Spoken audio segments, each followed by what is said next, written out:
Hi friends and welcome to Viktors Reality.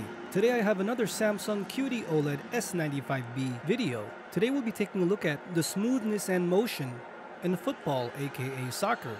As I'm still dialing down the settings, I wanted to show you what Auto Motion Plus does. Set to auto, as there's a lot of fast movement here, so you'll be able to easily see if there's any stutter, judder, skipped frames, or any kind of artifacts. This Neural Quantum Processor 4K is new for this year for Samsung's flagship TVs, and it does seem to be a bit better than the standard Quantum 4K processor. Also, after the full screen and side view, I will replay the videos with some music, but slowed down to 60% so you can better see in slow motion if there are any artifacts.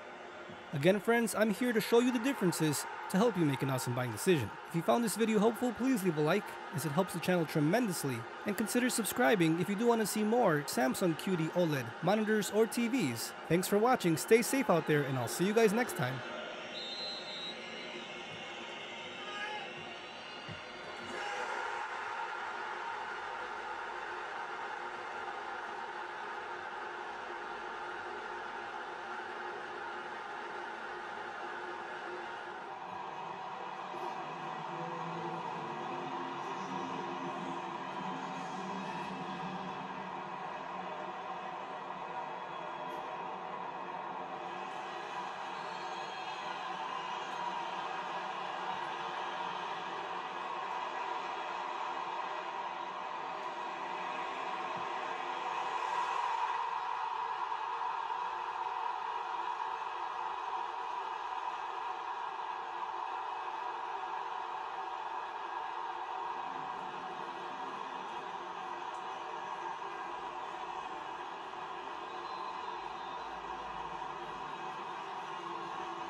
You